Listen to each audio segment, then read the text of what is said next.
जी, तो last time हम divided conquer paradigm कर रहे थे, तो उसका जो नेक्स्ट प्रॉब्लम है वो हम ले रहे हैं मैट्रिक्स मल्टीप्लिकेशन। और मैट्रिक्स मल्टीप्लिकेशन से आप फेमिलियर होंगे सारे कि अगर इस मैट्रिक्स मल्टीप्लिकेशन को हम देखें इसकी टाइम कॉम्प्लेक्सिटी, तो n क्यूब होती है 3 लूप्स के साथ ये चलती है। तो ये आपका प्रॉब्लम स्टेटमेंट है। दो मैट्रिसेस अगर एक भी लें और हमने इसमें c कैलकुलेट कर दिया, उस केस में ब्रूट फोर्स की जो टाइम कॉम्प्लेक्सिटी है वो n cube, divide and conquer का जो स्टैंडर्ड वर्जन है, दो वर्जन हम करेंगे, एक स्टैंडर्ड वर्जन और एक स्ट्रेसन मेथड।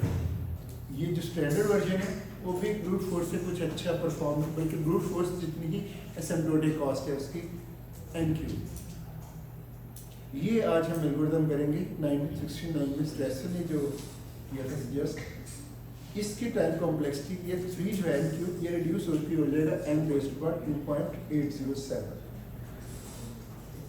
इसके बाद भी और एल्गोरिथम्स भी आए जो इसकी टाइम कॉम्प्लेक्सिटी को रिड्यूस करते रहे। ये डेट है और ये जिसने इसको सजेस्ट किया, इसकी टाइम कॉम्प्लेक्सिटी है 2.5 समथिंग।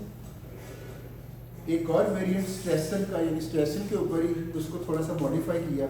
असल में जब कोई नया वेरिएंट आता है तो उसमें टेक्निक भी चेंज हो जाती होती है, लेकिन ये जो मेथड है ये स्ट्रेसन का ही वेरिएंट है और इसने इसकी टाइम को रिड्यूस कर दिया है n raised to 2.376। Laser method है 2010 में, उसकी टाइम को भी देखा माइनर सी चेंजेस है। इसका मतलब है अगर कोई टेक्निक चेंज करता है और उससे कोई अच्छा रिजल्ट आता है, माइनर ही क्यों ना हो, तो एक कंट्रीब्यूशन होती है, उसको रिकग्नाइज किया जाता है। एक और लेज़र मेथड में यूज़ किया 2011 में, उसकी टाइम कॉम्प्लेक्सिटी है। तो ये थोड़ी सी रिकॉर्डिंग में आ जाए इसलिए मैं इसको गो थ्रू कर रहा हूँ। 2014 में लेज़र मेथड का वेरिएंट होगा 2.37287, देखिए रेसिमल प्लेसेस तक आंसर है। और 2020 में विलियम्स ने जो सजेस्ट किया वो है n रेज़्ड टू 2.3728596। ये डिफरेंट वेरिएंट्स से एक बड़ी इंटरेस्टिंग सिचुएशन है कि एक होता है कि कोई एल्गोरिथम कि उसकी टाइम कॉम्प्लेक्सिटी क्या है, एल्गोरिथमिक मीन कंप्यूटेशन वाइज किसी ने उसकी अटेम्प्ट ली और उसकी टाइम कॉम्प्लेक्सिटी कैलकुलेट हुई और वो आपके सामने होता है कि आप कहते हैं इस एल्गोरिथम की टाइम कॉम्प्लेक्सिटी ये है। एक एल्गोरिथम की टाइम कॉम्प्लेक्सिटी एक प्रॉब्लम और एल्गोरिथम में आपको फ़र्क पता होना चाहिए। प्रॉब्लम तो एक ही होता है, जैसे मैट्रिक्स मल्टीप्लिकेशन, उसके एल्गोरिथम डिफरेंट हो सकते हैं। तो जो मैट्रिक्स मल्टीप्लिकेशन का प्रॉब्लम है तो मैथमेटिकली ये कहा गया है कि उसकी टाइम कॉम्प्लेक्सिटी क्वाड्रेटिक है। और जबकि हमने अभी सारे एल्गोरिथम देख लिए 2020 तक, कोई भी एल्गोरिथम उसको मीट नहीं कर सका, वो अचीव नहीं कर सका। तो मैथमेटिकली प्रॉब्लम की जो टाइम कॉम्प्लेक्सिटी होनी चाहिए वो क्वाड्रेटिक क्लेम है, वो भी क्लेम ही है क्वाड्रेटिक। समझ नहीं, प्रॉब्लम मीन मैट्रिक्स मल्टीप्लिकेशन। हाँ, उसको कंप्यूटेशनली जो उसको सॉल्व करके दिखा रहे हैं हम, तो वो n रेज़्ड टू 2.37 इस तरह समथिंग आ रही है और अभी तक अचीव नहीं हुई जो मैथमेटिकली उस प्रॉब्लम की टाइम कॉम्प्लेक्सिटी है क्वाड्रेटिक। अच्छा, ये जो टाइम कॉम्प्लेक्सिटी क्वाड्रेटिक का क्लेम है प्रॉब्लम का, इसका अभी तक कोई ये भी क्लेम नहीं कर सका कि ये अचीव नहीं हो सकती। देखिए, एक ये तो आ गया कि इसकी टाइम कॉम्प्लेक्सिटी क्वाड्रेटिक होगी, जो कि यकीन करने वाली बात नहीं है। क्वाड्रेटिक एक क्लेम है, क्वाड्रेटिक होगी, और उसका काउंटर क्लेम अभी तक नहीं आया कि जी नहीं हो सकती।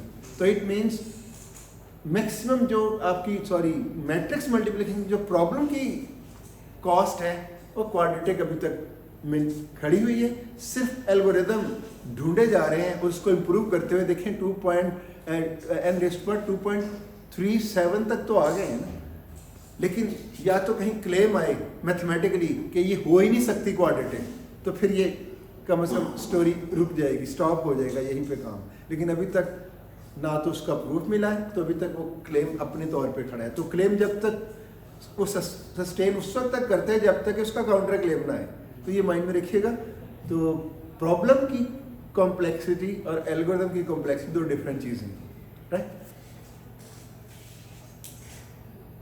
ये एप्लीकेशन है लीनियर अलजेब्रा में भी मैट्रिक्स मल्टीप्लिकेशन बहुत फेमस प्रॉब्लम है, यानी इतनी वेरिएशंस हैं। इवन आप इमेज प्रोसेसिंग में आप जो भी चीज़ सामने आपकी होगी उसका ग्रिड तो बन सकता है ना, तो उसके पिक्सेल्स हैं तो पिक्सेल्स में भी ग्रिड बनेगा, तो उसकी फर्स्ट करें डिफरेंट फ्रेम्स हैं इमेजेस के, ऐसे हर फ्रेम तो एक मैट्रिक्स बन जाएगा ना, तो उस मैट्रिक्स को दूसरी मैट्रिक्स से मल्टीप्लाई करना है।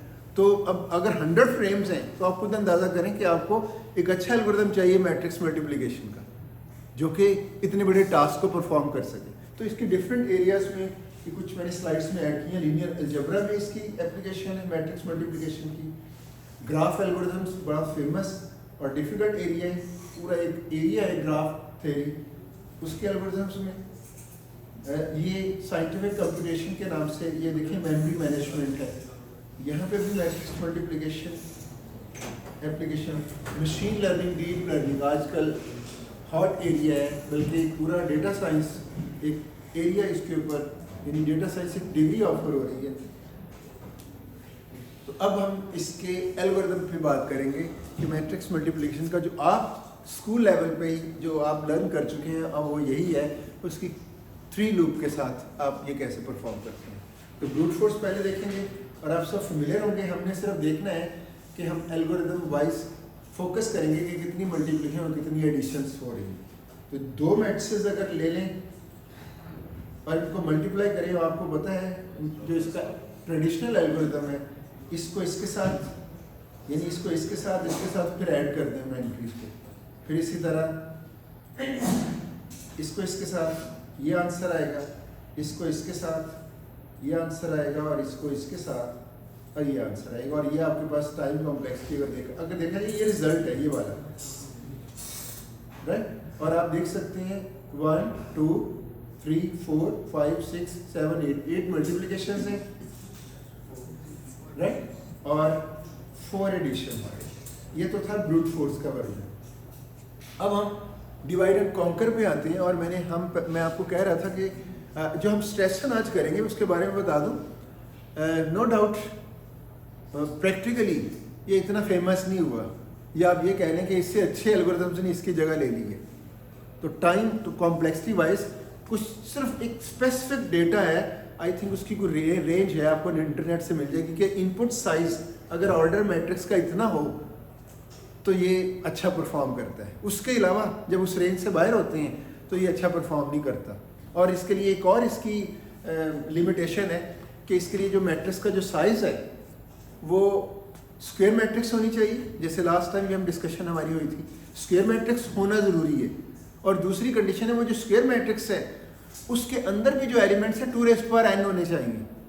तो अगर जैसे यहाँ ने क्वेश्चन किया था जी 6/6 अगर कोई मैट्रिक्स है तो उसको डिवाइड करना मुश्किल हो जाएगा, तो उसके लिए भी कंडीशन है कि स्ट्रेसन वर्क करेगा जो साइज है तो वो 2n एलिमेंट्स का होना चाहिए, एक ये, और दूसरी स्क्वायर मैट्रिसेस होगी फिर लेना चाहिए। हाँ, कुछ लोगों ने इस तरह की अटेम्प्ट ली है कि अगर ऑर्डर डिफरेंट भी है, जैसे 6/6 का कहा गया, या आप ये कह रहे हैं स्क्वायर मैट्रिक्स नहीं है, एक m है ऑर्डर दूसरा का n है, डिफरेंट ऑर्डर, तो लोगों ने ऐसी अटेम्प्ट्स ली हैं कि उसको स्क्वायर मैट्रिक्स बना दिया गया जीरोस अटैच करके। अगर वो स्क्वायर मैट्रिक्स नहीं है तो एक्स्ट्रा कॉलम या एक्स्ट्रा रो जीरोस की क्रिएट करके, और अगर उसके एलिमेंट्स की जो 2n नहीं है अगर एलिमेंट्स, तो एडिशनली जीरोस के साथ उसको स्क्वायर मैट्रिक्स बनाया गया और फिर उसको सॉल्व किया गया। तो इससे भी आपको अंदाज़ा हो रहा होगा कि ये कोई इतनी अच्छी अटैम्प्ट या इतना अच्छा रिजल्ट नहीं दे रहा। लेकिन एक चीज़ माननी पड़ेगी, स्ट्रेसन ने जिस तरह से ये काम किया, कम से कम आपको अगर डिवाइड एंड कॉन्कर पैराडाइम को सीखना है, आप मर्ज सॉर्ट बहुत सिंपल सा था, उसमें कोई इतना कंबाइन मैकेनिज्म इतना अच्छी तरह से नज़र नहीं आता। अगर पैराडाइम को देखना है कि डिवाइड करना और फिर कंबाइन करना, और जिस तरह से स्ट्रेसन ने किया, आपको अचीवमेंट नज़र आ जाएगी इसके में कि वो जो डिवीजन वो भी कमाल की है और जो उसका कॉम्बिनेशन वो भी उसने कमाल का दिया। तो आप कम से कम एक रिसर्च एरिया तो एक जनरेट किया कि देखें ऐसे भी मल्टीप्लिकेशन हो सकती है जो स्ट्रेसन ने अटैम्प्ट लिया। तो अगर डिवाइड एंड कॉन्कर पैराडाइम के तौर पे देखा जाए तो ये बहुत अच्छी अटैम्प्ट है स्ट्रेसन।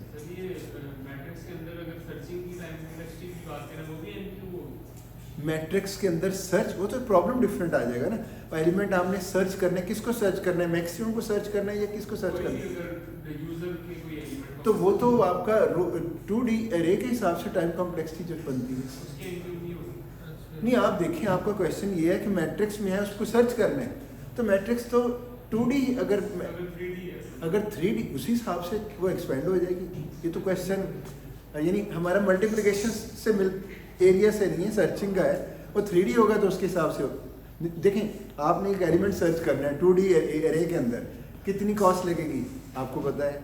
अगर 3D हो जाएगा तो इसका मतलब है 2D के दो, बल्कि आपने वो 3D अगर डायमेंशनल एरे कहते हैं तो उसमें हम तो यही कर रहे होते हैं, अगर उसको फिजिकल वाइज किया जाए तो 2D के उतनी लेयर्स आ जाएंगे। थर्ड, तो मेमोरी में तो एक ऐसे ही स्ट्रीमलाइन ही होती है बाइट्स की, लेकिन आपको जो 3D आप एरे लेते हो सी के अंदर, तो उसको आप इस तरह से इंटरप्रेट कर सकते हो कि जैसे मैंने कहा था, आपने क्विज रिजल्ट बनाना है क्लास के क्विजेज मार्क्स का, तो एक 2D एरे काफ़ी है।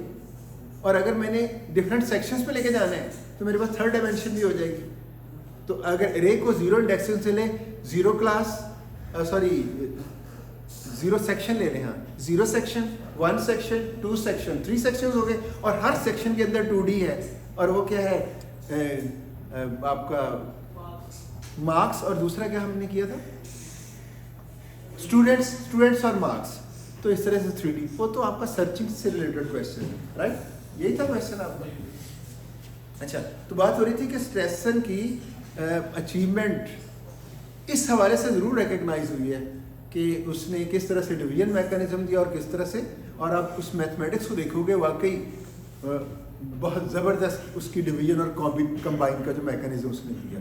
हाँ, उसकी जो लिमिटेशन है स्क्वायर मैट्रिक्स की और 2n डेटा साइज की, उसकी वजह से शायद ये इतना फेमस, और दूसरा एक स्पेसिफिक साइज के ऊपर वो आपको परफॉर्मेंस दे रहा है एक मल्टीप्लिकेशन को कम करके, अदरवाइज दूसरे डेटा पे उससे भी अच्छे एल्गोरिथम्स आ चुके हैं। ये थोड़ी सी समरी थी इस मेथड के बारे में।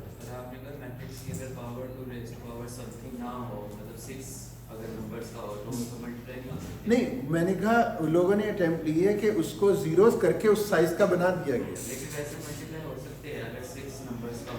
हाँ, जो उसमें थोड़ा सा आपको ना एक्स्ट्रा वर्क करना पड़ जाएगा। डिवाइड तो उसने उसी तरह ही होना है स्क्वायर का, तो वो मैकेनिज्म डिवीजन का बनाना पड़ेगा कि स्क्वायर, जहाँ स्क्वायर्स नहीं है वहाँ पे कुछ हैंडलिंग नहीं, मल्टीप्लाई हो सकते हैं, लेकिन डिवाइड हम डिवाइड करके करना चाह रहे हैं। हमारा ऑब्जेक्टिव है डिवाइड करें और हाफ साइज में, ये इस वजह से वो थोड़ा सा एडजस्टमेंट की ज़रूरत होती है कि पहले प्री प्रोसेसिंग कर ले कि डेटा को उसके मुताबिक बना, ये बात है जी।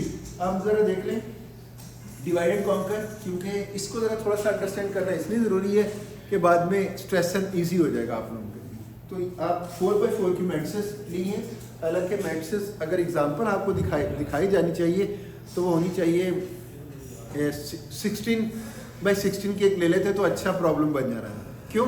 आप फर्स्ट लेयर पे उसने 8x8 का बनना है और उसने फर्दर डिकम्पोज होना है 4x4, और इसके लिए डिवाइड एंड कॉन्कर में थ्रेशोल्ड जरूर होती है। थ्रेशोल्ड हम किसको कहते हैं कि डिवाइड कब तक करना है, एक लेवल पे जाके हमने, तो इसके लिए जो स्मॉलेस्ट बनेगी मैट्रिक्स वो 2x2 की बनेगी। तो लेकिन क्योंकि मैंने वो ड्राइंग करके आपको दिखानी थी, और ड्राइंग करके दिखानी भी है, और आपको एग्जैक्ट पूरा एक प्रॉब्लम सॉल्व करके ज़रा लेके आना था, इसलिए मैंने वो 4x4 के लिए कि डिवीजन पता चल जाए और साथ ही वो फर्दर डिवाइड ना हो, कंबाइन हमें उस स्टेज पे कंबाइन का भी मैकेनिज्म मिल जाए। तो ये पर्पज़ ये है स्मॉल साइज ले लें। अदरवाइज आप बुक्स में देखें, आप स्ट्रेसन एल्गोरिथम जो भी बुक आपको मिलेगी, आपको 3-4 पेज के अंदर लोगों ने करके गाइडलाइन देके निकल गए। तो मैंने ये अटैम्प्ट ली है कि पूरे प्रॉब्लम को एंड तक सॉल्व करके उन सारी चीज़ों से गुजार के दिखाने की कोशिश की है जो बुक्स में फर्स्ट रीडिंग में अंडरस्टैंड नहीं हो पाते जब तक आप प्रॉब्लम अपने हाथ से पूरा कर नहीं लेते। तो ये थ्रेशोल्ड पहले कर दी कि अगर आपका 2x2 n इनपुट साइज, और मैंने कहा था ये जो ऑर्डर होता है वो n/n होता है, लेकिन हम उसको n नहीं कंसिडर करेंगे, दोनों सेम है तो साइज का तो पता चल जाता है ना उससे। तो n<2 पे हम थ्रेशोल्ड समझेंगे और नॉर्मली A और B मैट्रिक्स को जो कि 2/2 की होगी ब्रूट फोर्स से कर लेंगे। ये 2/2 ये आप देख सकते हैं ब्रूट फोर्स के साथ इस तरह से ये सॉल्व हो सकता है। अब एल्स में आ जाएंगे, एल्स में डीकम्पोज करने हैं और डीकम्पोज करने के आपने इन मैट्रिसेस को इस तरह से डीकम्पोज करने हैं। हाफ किस तरह से होगा, तो कितने पैचेस बन जाएंगे, 8 पैचेस आपको बनेंगे। 8 पैचेस के साथ फिर हम आगे इसको उसी तरह सॉल्व करेंगे जैसे ट्रेडिशनल वे से चलता है। आप देख सकते हैं कि शुरू में हम क्या करेंगे, ये 8 पार्ट्स में इसको डिवाइड कर देंगे और उनके डायरेक्शन भी ऐसी करेंगे 1 1 1 2 2 1 2 2, ताकि हमें कोई प्रॉब्लम ना हो उसको अंडरस्टैंड करना। तो ये डिवीजन कर दी, कैपिटल A मीन कि ये एक मैट्रिक्स है। बड़ी मैट्रिक्स को जब डिवाइड किया तो सब मैट्रिसेस जो बनी है n/2 साइज से, n/2 देखें 4/4 है, हर अगर इस तरह से डिवाइड करेंगे तो ये 2/2 की बन जाएगी। तो इट मीन्स आपके वही पैचेस जो ये इंडेक्सिंग है उसी तरह ये डिवीजन होगी उनकी। इसके जो पैचेस हैं वो A सीरीज के साथ, इसके पैचेस B सीरीज के साथ, और हर एक का साइज 2/2। हमें साइज भी बहुत इंपॉर्टेंट है क्योंकि आगे हमने इसको सॉल्व भी करना है। उस पैचेस को अगर देखा जाए तो सेम देखें, अभी अगर देखा जाए तो ये जस्ट कॉल्स हैं और कॉल पता किसकी आ रही, वही सेम मेथड कि ये मैट्रिक्स इस मैट्रिक्स के साथ मल्टीप्लाई हो और ये मैट्रिक्स इस मैट्रिक्स के साथ मल्टीप्लाई हो, वही ट्रेडिशनल मेथड। इट मींस ये क्योंकि डेटा नहीं है मैट्रिसेस हैं तो कम से कम हम डिवाइड करके तो रख लेंगे कि इसको डिवाइड कर दें और बाद में उसको ब्रूट फोर्स के साथ सॉल्व हो जाएगा। तो इट मींस ये जो डिवीजन हो रही है उसकी अभी आप देख सकते हैं सेम उसी तरह ही लिखा हो गया कि पहली जो मल्टीप्लिकेशन होगी वो इसकी और इसकी होगी, दूसरी मल्टीप्लिकेशन ये, तीसरी इसी तरह, थर्ड, फोर्थ, फिफ्थ, सिक्स और 7 8th ही मल्टीप्लिकेशन होगी, क्योंकि आप देख सकते हैं 1 2 फिर आप इसको इसके साथ करते होते हैं। तो वही आपकी ट्रेडिशनल वे में ये आप देख सकते हैं कितनी मल्टीप्लिकेशन। तो उन 8 मल्टीप्लिकेशंस को हम M1 में स्टोर करवा लेंगे उनके रिजल्ट को, और ये क्योंकि मैट्रिक्स है मल्टीप्लाई करने के लिए तो जस्ट दिया गया है कि कॉल है, आप प्रोग्राम है M एक्चुअल तो आपका ये प्रॉब्लम है, उसको जब डिवाइड करेंगे तो रिकर्सिव वही रिकर्सिव कॉल होगी लेकिन स्मॉलर डेटा के साथ जो डिवाइड कर रहे हैं। आप उसको अंडरस्टैंड कर रहे हैं यहाँ तक? तो आपने उसी तरह 8 कॉल्स लिख दी। अभी ये माइंड में रखें, अगर ये 16/16 हो तो ये 8/8 की कॉल्स होनी थी और ये फर्स्ट एक्टिवेशन होनी थी। जब आप डिवाइड करते हो टॉप पे फर्स्ट एक्टिवेशन में ये, और फर्दर इसने फिर 8 ने 4/4 के साथ फिर इसने कॉल होकर 2/2, तो पूरा का डिवीजन मैकेनिज्म चलना है। तो इसलिए आप इसको अंडरस्टैंड कर सकते हैं फर्स्ट लेवल पे जस्ट ये जो डिवीजन पार्ट है, ये डिवीजन पार्ट है। आप पता है आपको डिवाइड एंड कॉन्कर में पहले डिवाइड करते हैं फिर उसको आप ये आपका डिवीजन मैकेनिज्म ये डिवाइड होकर उन्होंने दे दिया कि मल्टीप्लिकेशंस किस तरह से करनी है उनकी, यानी इसको सॉल्व कैसे करते हैं उनके रिजल्ट्स को, और बाद में इनको कंबाइन करना है। और कंबाइन मैकेनिज्म आपको पता है, ये जो रिजल्ट है इसको मल्टीप्लाई करें और इसको मल्टीप्लाई करें, this one and this one, this one and this one, क्या करना होता है ऐड। तो इसका मतलब इधर तो कंबाइन सिंपल है, वो क्या करेगा इसके रिजल्ट को और इसके रिजल्ट को प्लस करना। ये वो जो था ना पहली और दूसरी और ये वाली क्या करते हैं ऐड। तो ये तो हमने M1 अगर कैपिटल के हिसाब से देखें ये तो हमारे M1 है और ये M2 है। आप देख सकते हैं M1 ये वाला पोर्शन है जो हम ट्रेडिशनली कर रहे होते हैं और M2 हमारा ये वाला पोर्शन है और हमने क्या करना होता है इनको ऐड। तो ये वो वाला पोर्शन जो C11 है तो बिग मैट्रिसेस की फॉर्म में ये आ सकता है ये M1 प्लस M2। इसी तरह आपको ये दूसरा C12 तो वो बन जाएगा दिस वन और कैपिटल के हिसाब से आपको थर्ड और फोर्थ मिलेगी और इसी तरह फिफ्थ और सिक्स 7। ये उसका कंबाइन मैकेनिज्म। और आप जब इसको करोगे तो प्रॉपर आपको सही वो वाला रिजल्ट देगा। लेकिन अभी माइंड में रखें ये फर्स्ट एक्टिवेशन की डिकम्पोजिशन है और फर्स्ट एक्टिवेशन कॉल्स है और फर्स्ट एक्टिवेशन की जब कॉल्स के बाद ये रिजल्ट मैच्योर हो जाएगा ये फर्स्ट एक्टिवेशन की कंबाइन है। जो फर्स्ट एक्टिवेशन की कंबाइन की टर्न कब आएगी? टर्न कब आएगी इसकी? जब ये डिवाइड होते होते बेस तक थ्रेशोल्ड तक जाएगा, थ्रेशोल्ड से वो अपना काम शुरू हो जाएगा वो एक्टिवेशन, और करते करते ये वाला जो फर्स्ट एक्टिवेशन है ये लास्ट पे आएगी और फिर उसको सम अप करके इसको ले जाएगी। आई थिंक मैंने कहा था ना स्टेसन एल्गोरिथम करने के बाद हम फील कर सकते हैं कि हाँ डिवाइड एंड कॉन्कर पैराडाइम के फीचर्स का हमें पता चल गया। और अगर इसकी टाइम कॉम्प्लेक्सिटी देखें 8 मैट्रिक्स मल्टीप्लिकेशन है यानी ये देख रहे हैं ना कितनी कॉल्स हैं। एक्चुअली हम तो इससे फेमिलियर है कितनी कॉल्स हैं, किस साइज की n/2, और उसमें अगर देखें अगर हम कहते हैं मैट्रिक्स n साइज की है तो आपके पास कितनी मल्टीप्लिकेशन आ रही है 4, और उनको जब ऐड करोगे तो दो मैट्रिक्स को जब ऐड करोगे तो उसकी कॉस्ट n² आएगी, ये 4n² बन जाएगी और बेस कंडीशन पे हम 1 से बाहर आ जाएंगे। ये तो थी यानी इसको अगर हम सॉल्व करेंगे जी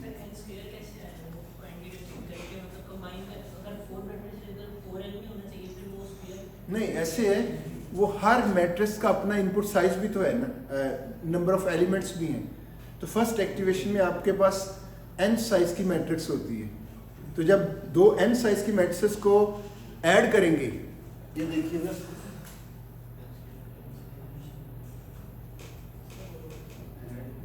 ऐड कर रहे हैं ना, तो फर्स्ट करें 2/2 है, n2 है, तो 1 2 एलिमेंट बाय एलिमेंट ऐड कर रहे हैं, 3 4 एडिशंस हैं, तो n साइज n2 है, एडिशंस कितनी आ रही हैं 4, तो इट मींस n² एडिशन है।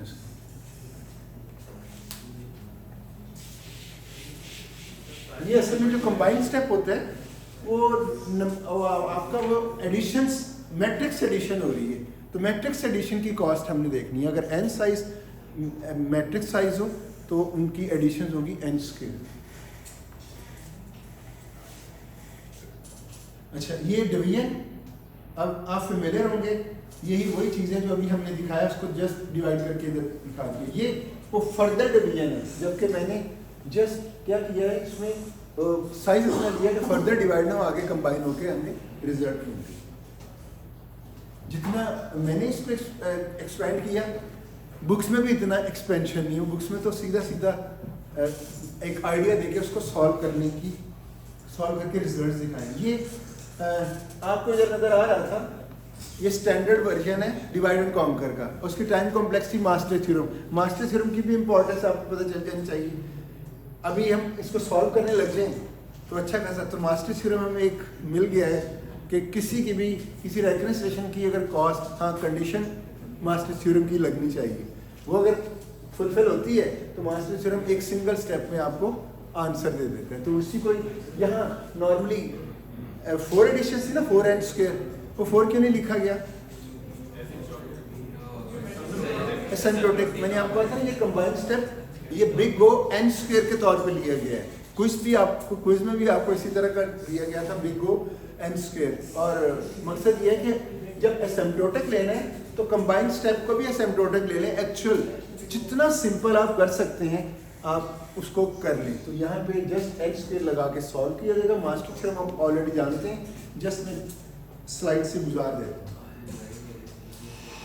A 8 है, B 2 है, और f ऑफ n क्योंकि इस फॉर्म में होना चाहिए, ये n² की फॉर्म बनानी है इसके साथ, तो ये डिग्री 2 है और b 0 के साथ n² नहीं, हमें इसको भी हाँ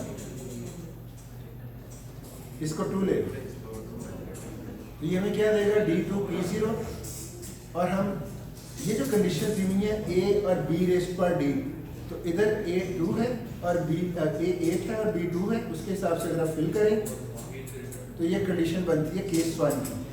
तो केस 1 में हमें आंसर क्या होगा, हमें पता है केस 1 का मास्टर थ्योरम ने ये डिक्टेट किया, जस्ट आप इसमें b पुट करें, a पुट करें और आपका रिजल्ट आ जाएगा, और वो है log ऑफ n रेज़ पर log ऑफ 2 और सॉरी log ऑफ 8 बेस 2, तो log ऑफ 8 बेस 2 3 होता है, ये आपके पास।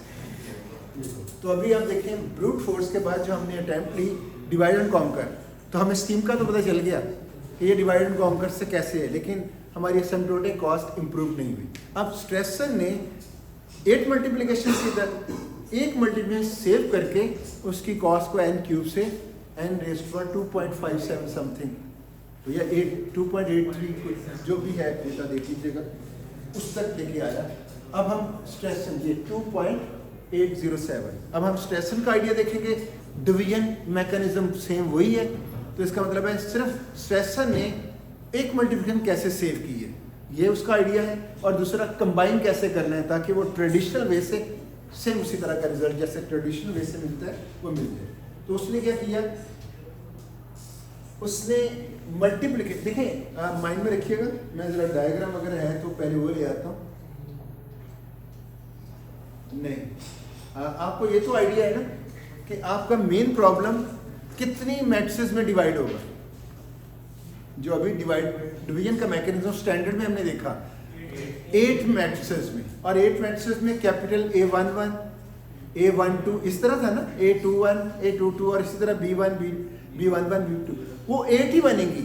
लेकिन उस स्टैंडर्ड में क्या किया था, उन्हीं 8 मैट्रिसेस को ट्रेडिशनल वे से जैसे मल्टीप्लाई करते हैं 8 मल्टीप्लिकेशंस M1 to M8 तक किया। लेकिन उसने अभी देखें डिवीजन हमारे पास कैपिटल A11 कैपिटल A12 की ही मिल रही है, लेकिन उसने उठाया तो उसने अपनी मर्जी से 1 1 2 ये जो सारी चीजें हैं वही 8 कंपोनेंट सारे शामिल हैं, लेकिन उसने अपने हिसाब से कि इन दोनों को ऐड करो और इन दोनों को ऐड करो और मल्टीप्लाई करो।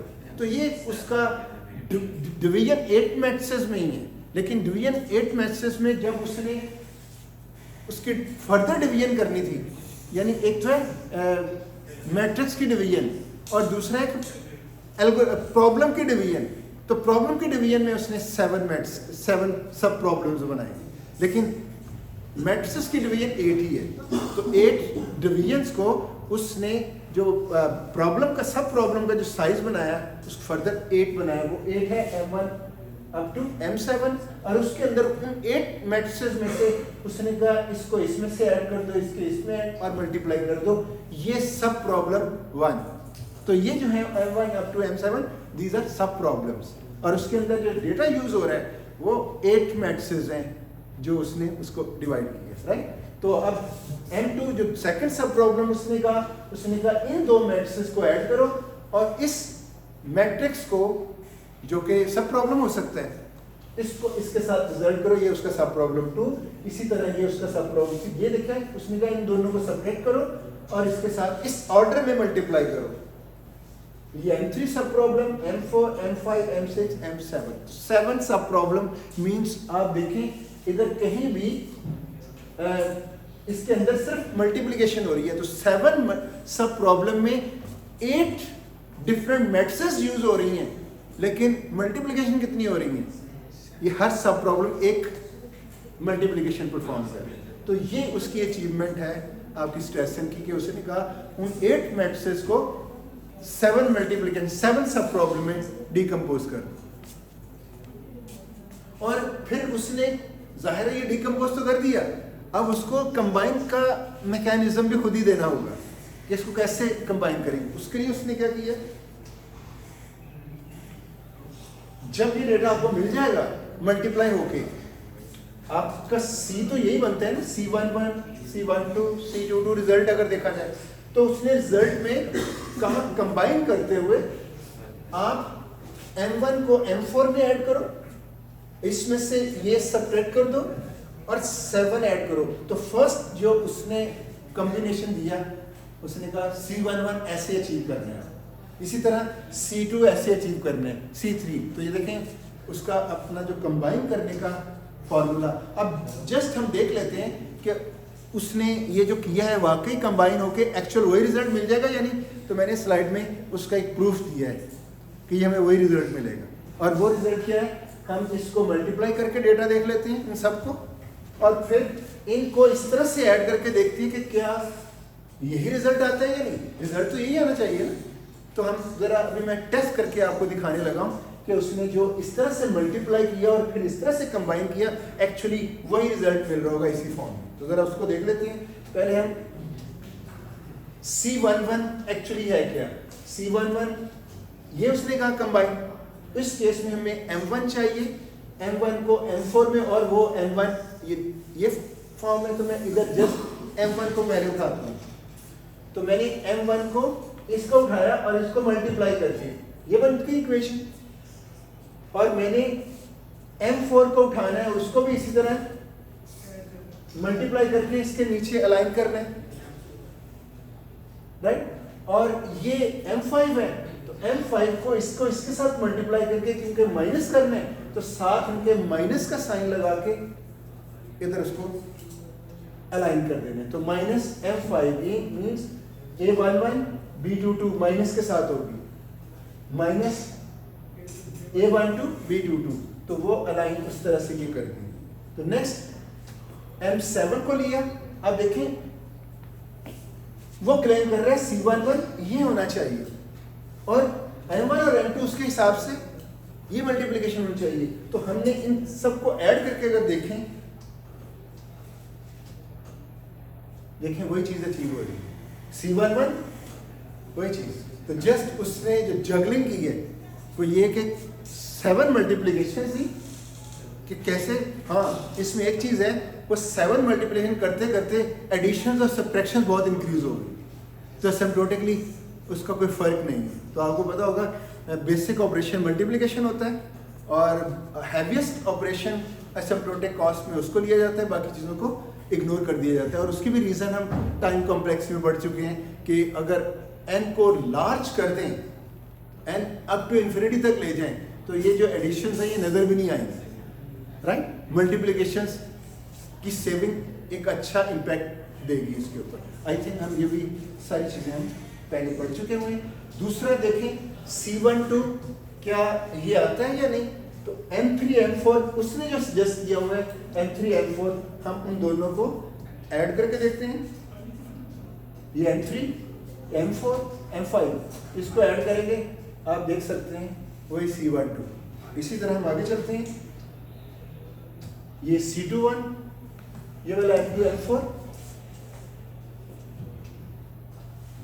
सिंप्लीफाई करें, तो ये जस्ट मैंने शो करवाया कि उसने जो काम किया मैथमेटिकली इस तरह की जगलिंग है।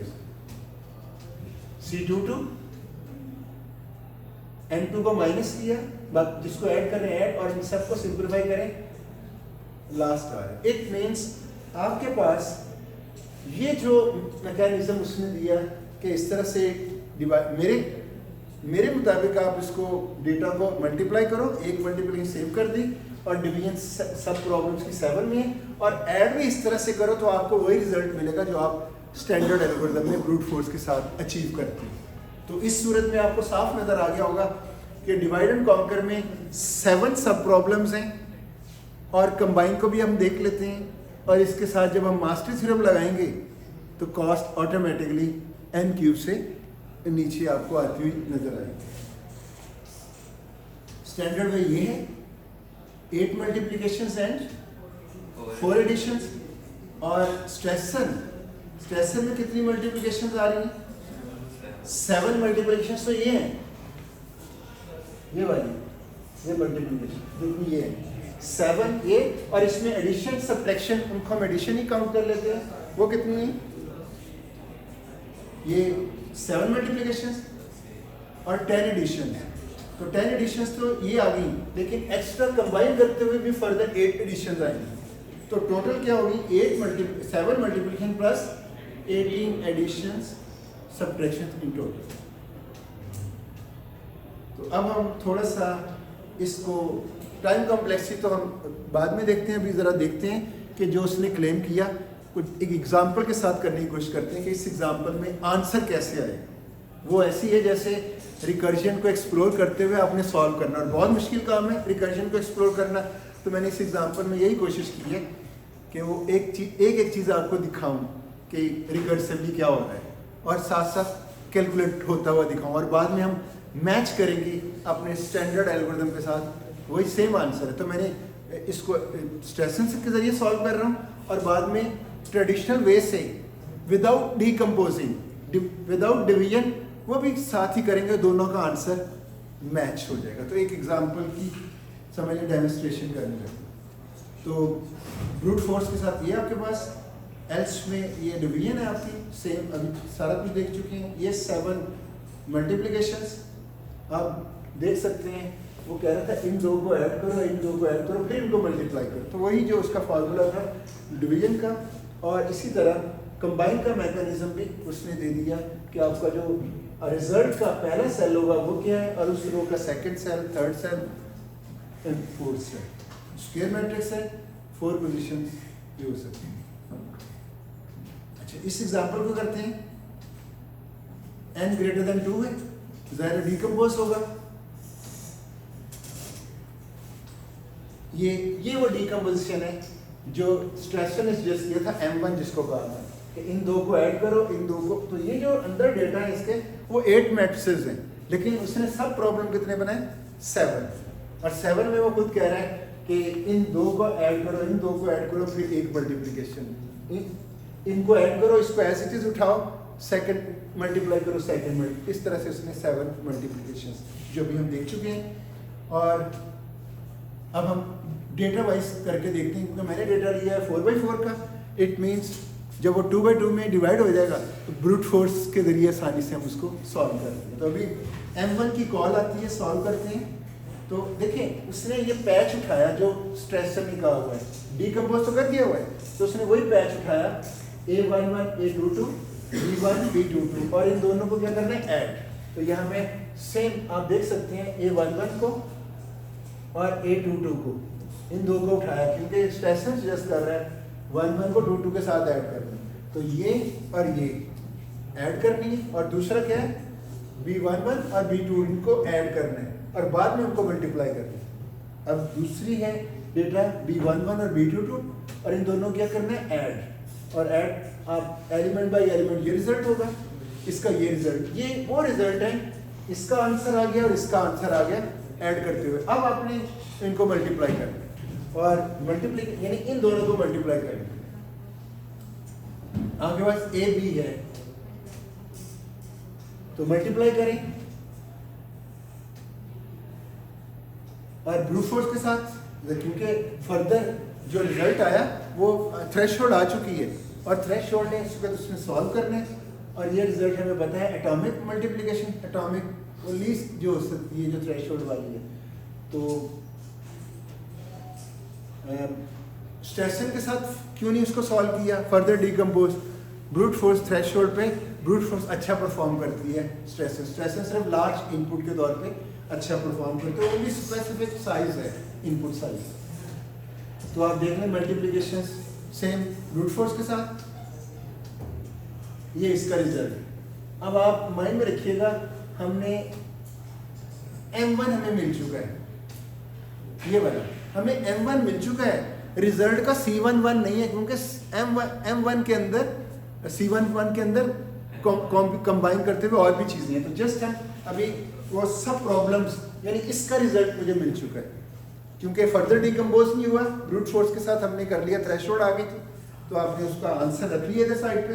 नेक्स्ट क्या है आपका सब प्रॉब्लम नंबर 2, ये कह रहे हैं A21 और A22 लो, A11 और A21 और 22 को लो, और B11 सिर्फ इसको पिक कर लो। तो इन दोनों को ऐड करो और B11 उसी तरह रखो, आपका रिजल्ट एक ये A और ये B, और इसको अब आपने मल्टीप्लाई करना है। ये आपकी सेकंड सब प्रॉब्लम जो कि M2 के साथ डेजिग्नेट किया जा रहा है, ये आपके पास हो जाएगा M2। ये एटॉमिक मल्टीप्लिकेशंस वो मैं ये देख लूँ, राइट। M2 के बाद अब मेरे ख्याल में मैं गो थ्रू कर देता हूँ, आपको आइडिया हो गया होगा। M3 A11 को लो, B12 और B22 का डिफरेंस लो, इनका डिफरेंस ये आंसर, और वो एस्टिस। तो इनको माइंड में रखिए, ऑर्डर सही रखना है। A11 पहली है क्योंकि कंपैटिबल करना होता है ना, मल्टीप्लिकेशन हो रही है, order AB is not equal to BA। Multiplication में ये प्रॉब्लम आ जाएगा। इसको हम मल्टीप्लाई करते हुए ये हमारे पास m3 आ गया।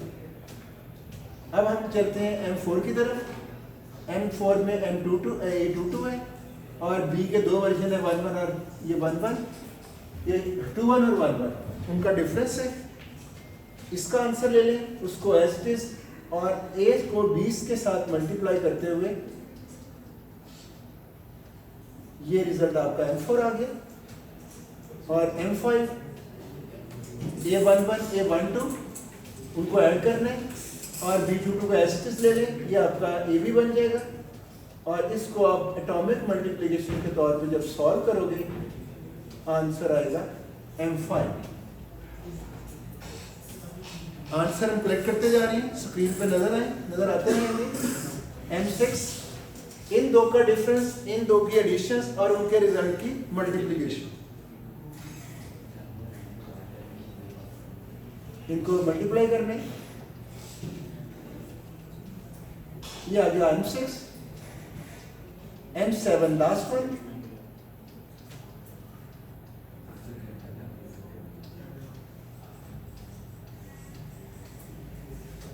ये आपके पास वो सब प्रॉब्लम क्योंकि हमारे ब्रूट फोर्स के साथ ही यूज होकर वाइंड अप हो गए। तो अब पहला जो आपका था ना ऐसे डिवीजन का प्रॉब्लम, नीचे 7 सब प्रॉब्लम थे, सब सेपरेट 7 सब प्रॉब्लम अवेलेबल है। अब आपने m1 m2 m3 m4 ये चीज़ अवेलेबल है, लेकिन आपने क्या कैलकुलेट करना है, C11, और C1 में है m1 के रिजल्ट को इसमें ऐड करो, उसमें ऐड करो, उससे सब्ट्रैक्ट करो और वो जाके C1। तो ये कंबाइंड स्टेप है आपका। कंबाइंड स्टेप में हम क्या करेंगे, ये देखें आपका है m11, इधर थी m1 ब्रांच, उसका रिजल्ट को ऐड करना है m4 ब्रांच के साथ, उससे सब्ट्रैक्ट करना है m5 को, और उससे ये उसका कंबाइंड स्टेप है जो रिजल्ट का पहला सेल देगा C11।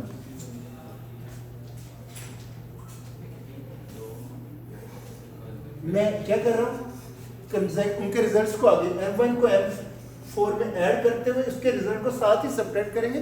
तो कंसेक्यूटिव स्लाइड दिखाने लगा हूँ कि ये ऐड और सब्ट्रैक्ट होता जा रहा है। तो अभी m1 और m4 का रिजल्ट आ गया, इस रिजल्ट में से m5 माइनस कर लें, ये उसका रिजल्ट आ गया, m7 प्लस कर लें, m7 ये उसका रिजल्ट, ये आपके पास आ गया C11। अब आगे C11 को तो पेस्ट कर दें, सेकंड C12 उसमें m3 और m5 को ऐड करें, ये आपके पास जो रिजल्ट आएगा ये आपके पास आ जाएगा C12। और नेक्स्ट आप C21 इन दो को ऐड करें, ये आपके पास ये रिजल्ट आ गया। और लास्ट वन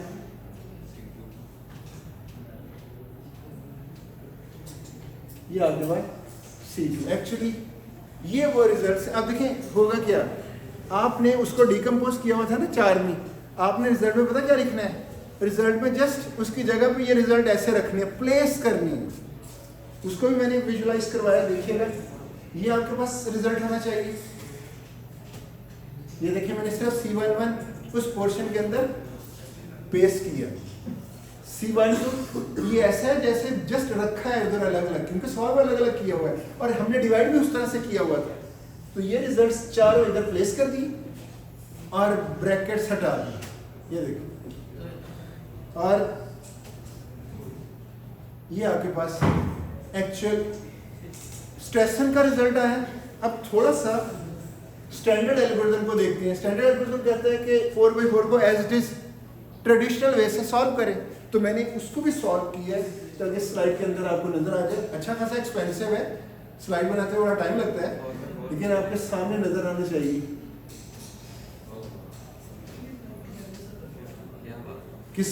अगर किसी ने वेरीफाई करना है तो वीडियो को पॉज करें, दोबारा देखें, फिर पॉज करें, फिर दोबारा देखें, ये रिजल्ट आपको मिल जाएगा। और इसका रिजल्ट क्या है, ये इसको ऐड मैंने। अच्छा एक और चीज़ देखें, ये तो जस्ट फॉर्मूला लगाया हुआ है, सिंप्लीफाइड वर्जन भी दे दिया ताकि टेस्टिंग आपसे हो जाए। और फिर इन रिजल्ट को अब आप देखें, ये स्टेशन था और ये इधर सेम डेटा है और सेम आंसर है। आपको आइडिया हो गया होगा कि स्ट्रेसन ने किस तरह से डिवाइड और कंबाइन के साथ एक मल्टीप्लिकेशन सेव करते हुए आपकी कॉस्ट और बाकी जो आपकी है इसकी टाइम कॉम्प्लेक्सिटी वो आ जाएगा Tn equal to 7t of n/2 plus n square. और इसको अगर आप सॉल्व करेंगे मास्टर थ्योरम से तो आपके एसिम्प्टोटिक, आई थिंक मैंने क्विज आपको यही दिया था, आपको याद है? मास्टर थ्योरम कुछ सॉल्व करने के लिए दिया था, तो उसकी भी वीडियो अवेलेबल है, अगर आप इसको देखना चाहें तो वो रिकॉर्डिंग है जिसमें 7 टाइम्स कॉल्स हैं और n स्क्वायर। चलो क्विज और रिकॉर्डिंग मौजूद है, हम क्लास में कर चुके हुए हैं, तो आप इसकी टाइम कॉम्प्लेक्सिटी आपको मिल जाएगी n रेज़्ड पर 2.8 सम। तो आई होप आप लोगों ने ये, बल्कि आगे दिखा रहा हूँ, ज़रा देख लीजिएगा। मास्टर थ्योरम लगा के A7 है 7 कॉल्स और B2 है, डिवीजन फैक्टर 2 है n/2 के साथ, और आपकी जो कंबाइन वाली कॉस्ट है वो n स्क्वायर है, तो आपके पास D आपका आ जाएगा 2 P0, और ये जो फॉर्मूला लगाएंगे तो इससे केस 1 सजेस्ट होगा, और केस 1 को अगर आप सॉल्व करें तो ये है n रेज़्ड पर log ऑफ 7/2। कैलकुलेटर से कैलकुलेट कर लें, ये बन जाएगा 2.87 समथिंग। ये आपके पास कॉस्ट आई, और आई थिंक इस प्रॉब्लम के बाद मैं फील कर सकता हूँ कि डिवाइड एंड कॉन्कर अब आपके लिए इशू, हाँ डिवाइड करके किसी प्रॉब्लम को सॉल्व करना तो इशू रहेगा, इतना आसान तो नहीं है, कम से कम उसके इंग्रेडिएंट्स, उसके कॉन्सेप्ट्स, किसको क्या कहते हैं, वो सारी चीज़ें आपको पता चल गई होंगी। तो होपफुली आप कोई कभी ना कभी कुछ सक्सेसफुल अटैम्प्ट ज़रूर लोगे इंशाल्लाह।